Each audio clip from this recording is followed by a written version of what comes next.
Good morning, good afternoon, good evening to everyone. I'm really pleased to welcome you to this month's Meet the Experts event.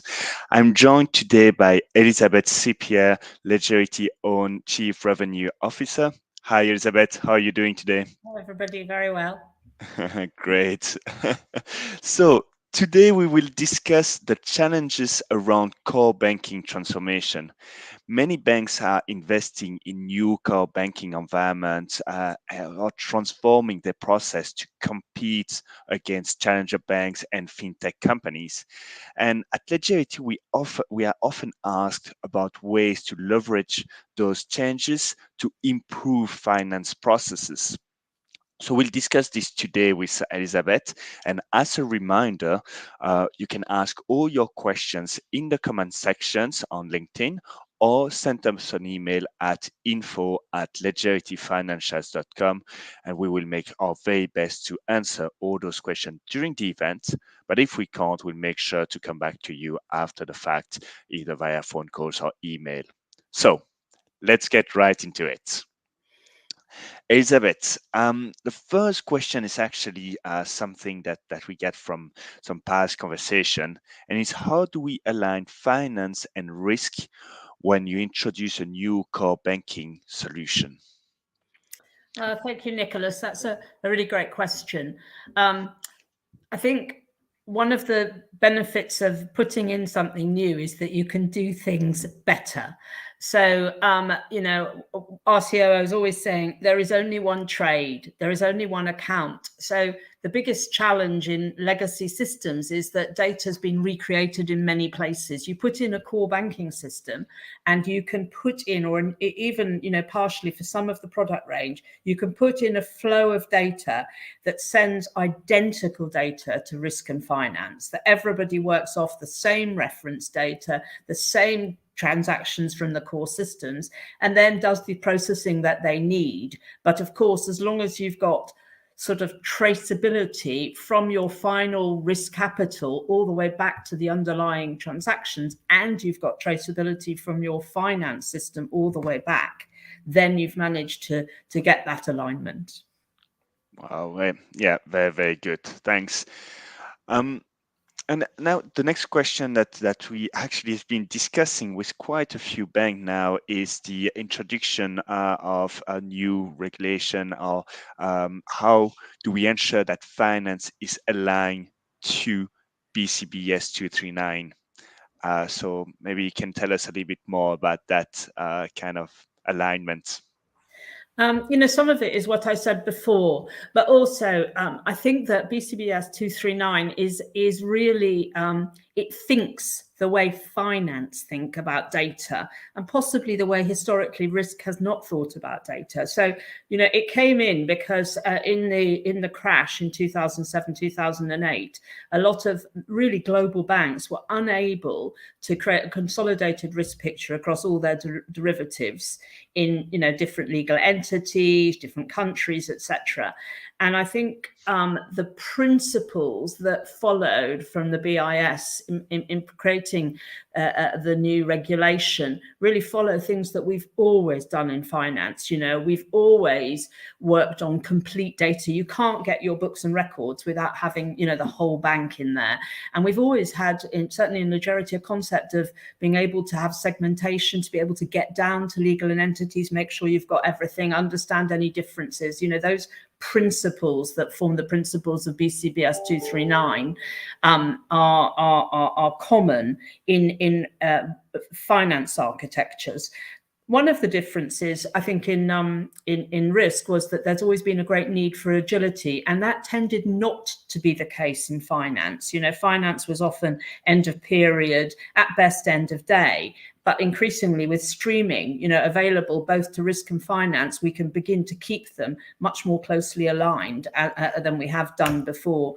So I think, in some ways it's much easier because risk is now following principles that, the principles of BCBS 239 are all around data governance, auditability, traceability, and timeliness and completeness. And all of those are exactly how finance people think. However, you need this flexibility and agility to look at your data in many many different ways. And these two, now we have the processing power to handle these volumes in risk and finance. I think it will be much easier to keep them aligned. However, of course, there is a legacy architecture that has to be addressed. Yeah, no, definitely. And actually, this is a very good way to just have the next question, which is really about when you embark on a transformation project. Uh, Really, what you try to do is to compete with Challenger Bank and the new fintechs, and how do you stop finance from holding you back, and how can finance departments um, have the agility to compete against so Challenger Bank or those fintech? Yes, we are. We're working in a number of projects with really large banks that have got legacy architectures that are introducing new core banking elements or solutions to try to match the agility of the challenger banks. And I think it's actually really difficult to keep finance aligned. What I see is that the whole business case for competing with the challenger banks tends to be the customer journey, the customer experience, the front office, and sort of misses out on what you need to do in your finance department to really get that agility fully reflected and coming through in managing the P&L, managing each department, etc., on finance accurate data. So really the ideal is to make sure that finance and finance architects and their IT people are part of that whole strategic direction and business case when you first think about how you're going to compete with challenger banks and build something that is not only innovative but is as close you can get to in real time, and is sort of financially, you've got really close management of what's going on and whether you're actually making profits and you know, monitoring your decisions, perhaps not to originally. Yeah, no, that it's a very, very good point, and you actually touch on the real time finance, which is really something that's quite a challenge. So, how can a core banking transformation lead to this dream of real time finance? You know, we've had a few of the projects we're looking at the moment. One of the things that has been in their initial requirements is streaming support for finance solutions. You know, 10 years ago, people weren't really asking for that, maybe a little bit in product control or areas like that in trading, but certainly across a whole bank to begin to think that finance can actually start collecting the numbers in real time, which is much better and much more aligned to what the business is doing, what risk will be doing, and also gives you sort of you're not doing this batch processing that creates all these delays and people don't have data till, if they're lucky, the next morning. You know, it just removes all those headaches, and it means that finance is using the data as it comes in, and if you've got issues and errors, they're identified immediately. So historically, you know, technologies used in finance didn't allow for that. They tended only to operate in aggregate, whereas now we're beginning to have the opportunity. You know, we use in-memory grid processing, which traditionally in investment banks has been used for risk and Monte Carlo simulations and value at risk and very, very intense processing. The fact that these technologies have become economic for finance and for real-time data is quite a magnificent change for us in finance to be able to deliver better for the actual business. Yeah, and it's definitely this performance. I know from discussions with customers about how you can sometimes start a process and you just have to come back 2 days later because everything is done in batch at a specific point of time. And now, as you say, bringing all those technologies is just making everything much more, therefore, agile, because you can do things in real time. This is really, really good. And actually, it sounds a little bit like a very big transformation, and therefore the question is, when something like that would take so many years to get there, how can a firm do anything to achieve early win and avoid reinventing the wheel every time they bring a new product to the market or anytime they try to do a change? How can they look at that in the most efficient way? On the last question we were discussing, touching on performance, I didn't think to mention, of course, the cloud and linear scalability and open source has made it so much easier to achieve early wins. When we do a project, the minute we agree with a client, whether it's just a POC or the first phases of a minimum viable product, it's all there. We put the software in the cloud, they do a 4-week sprint, they've already got something to look at. So the paradigm, the old waterfall implementation, with a 7-year project, it's disappeared, hasn't it? We now choose the things that add the most value to the bank, where they're feeling the most pain. I looked at one bank and, they're losing maybe 3% of their mortgage business and they don't want to, they're losing it to challengers. So start there. And then you've started to build, certainly if you use something like Legerity FastPost, you've built a prototype that has got your core reference data, it's got your processes, your interfaces, you've built something for the piece that really is causing you the most difficulty and competitive loss of competitive edge. You build that, but actually you've got a prototype to simply step into the next product and the next product and the next product, and actually it gets cheaper, because the first few, you're building that infrastructure that reflects the shape of your bank, and possibly, you might do your new mortgages in the new system, but you've still got to integrate your legacy mortgages. So you're starting to bring in the whole of the bank as you go on your journey. And of course, then it gets cheaper, which works for those products or lines of business that actually, can't afford the cost of some of the bigger projects. Okay, that's very good. And actually, I just received a question on that. Do we have any accelerators for core banking transformation? Well, that's the most important thing, isn't it? You really don't want to start with scratch. Our role is to receive the sort of transaction data. We think of each product and line of business as a series of life cycle events. So our role is, mortgage initiation, interest payment, capital repayment, etc. So we think of that, and we come pre-prepared for each product set in banking with those events, and then with the debit and credit patterns that you need for the accounting that fall off that, and very granular sort of sub-ledger type chart of accounts for this slicing and dicing activity, plus the aggregation up to the GL. All of that, means that you've got accelerators in terms of business events, accounting events, but above all, you've got a banking data model.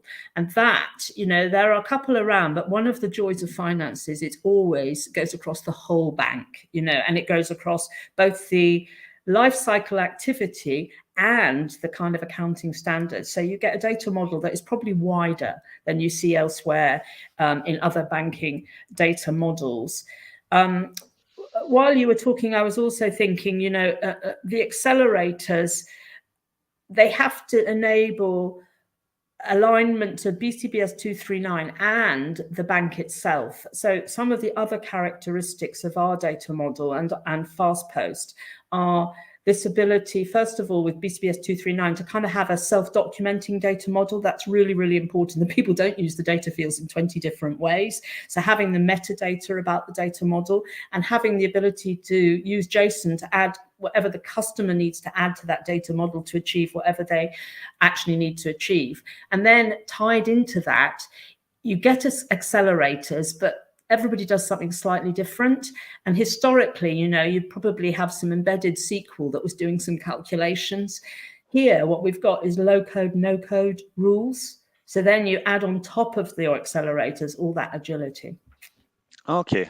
No, that's very interesting. The low code, no code. Yes, it's a very good way to make all those rules owned by finance and enabling them to just think about what they want to do and make it happen without all the hassle that happen in past legacy type of architecture. Very, very interesting. And now maybe as we have a few last questions. We see core banking transformation as often taking one of the big part of the project and the budget sometimes. And so people are often wondering how can they build a business case to align finance transformation with the core banking transformation and getting the right budget in order to drive those projects? Not easily, I think. I said earlier, as you start to think about core banking transformation, the customer journey is the purpose, but the overall management in the bank is an important part of the result. And what we have found is many banks, the decision making is sort of based around one group, one line of business. So frankly, you've probably got a political issue. You want, if you're embarking on a core banking transformation, the decision making needs to be sufficiently high to be able to see the strategy of the bank and to have that long-term vision reflected in your decisions. Otherwise, we'll do again what we used to do in legacy implementations. In my life, often one powerful trader would put in a system that they'd used at a previous bank, regardless of the fact that you had something similar already. And then you're starting to replicate functionality in different systems. You're probably fudging a few products into something that wasn't designed for that. And then you've already started to get data flows that make everything very, very difficult in finance and risk.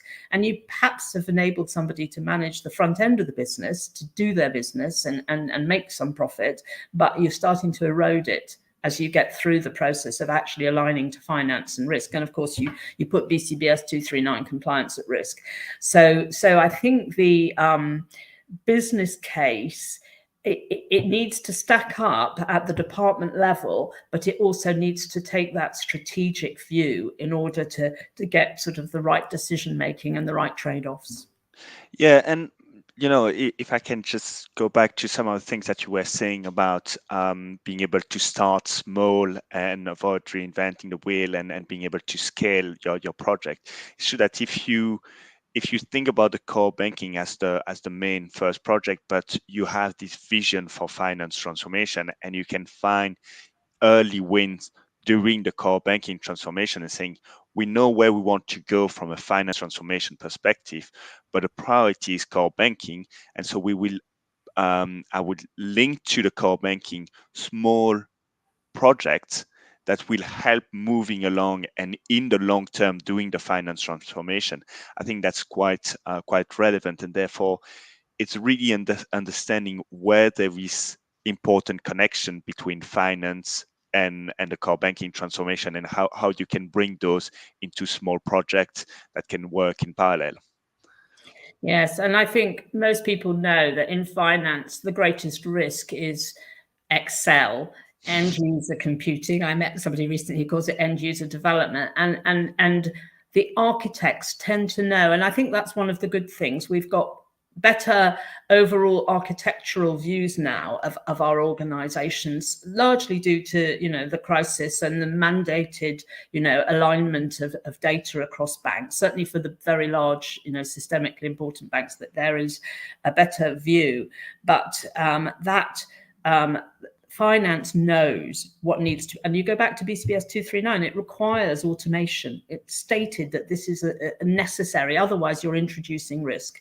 And finance very clearly knows where they've got those risks. So if you bring together your banking transformation and your finance transformation, you can achieve much more. Yeah, no, definitely. I think Excel is something we discuss. We mention it at least at every Meet the Expert event. It's always one of the big challenge of finance. They love it, but hate it at the same time. I think, it's no surprise that the majority of FastPost no-code logic uses Excel-like logic, because everybody in finance is comfortable with it. Definitely. So I have actually one last question for you, and I think after that we had a lot of great insight from you. What new business models do you see in emerging in the market? It's very interesting. I think Apple and others have taught the value of ecosystems. I'm thinking about the App Store and things like that. And, we're doing some work with Thought Machine, who are a streaming sort of smart contracts-based new core banking system. And the first thing they said to me is, we're all about ecosystems. We want providers to provide the finance element that complements what we do. And I think a lot of banks are beginning to think like that. Sometimes I can own the whole value chain, but sometimes I might have to give something up. Historically, what people didn't want to give up is the customer. And I know, Nicholas, you've been working with some banks on the whole concept of embedded finance. And, there the bank is providing the balance sheet, the regulatory compliance, but they're not necessarily owning the customer. And I think if you work out that you're going to compete better if you are complementary to someone else, then in each line of business, that's the strategy. Yeah. No, that's very good. Thank you very much. I think that's bring us to the end of today's Meet the Expert session. So, Elizabeth, I just want to say a very big thank you for your insight. Maybe, do you have any concluding thoughts of you for our viewers today? I think it's a really exciting journey. I think the technologies have, moved over the previous years. We didn't talk much about open source, but together with that and the cloud, you've got a much lower cost to enable you to just get started and get moving. You don't have to think enormous. You just have to start moving, and then the results start flowing, and actually the business case kind of makes itself. But I think it's been a really interesting topic. So thank you for having me. No, thank you very much. It's been a pleasure to have you. So really, thank you very much. Now, just to finish, a quick word about Legerity FastPost. So FastPost is the next generation accounting rules platform. It's designed and developed for large volume of complicated data and processes. As a cloud-native, ultra-high-speed performance is being built on the latest open source technologies, as we just mentioned. And if anybody wants to discuss their own core banking transformation or finance transformation, or how to align those two, as we discussed today, we really invite you to contact us on our website. So we have an easy button to click on, or you can send us an email at info@legerityfinancial.com. I also invite you all to follow us on LinkedIn so you can get access to our latest webinars, content, and other live events on LinkedIn. Thank you very much, and to everyone, have a great week. Thank you. Thank you.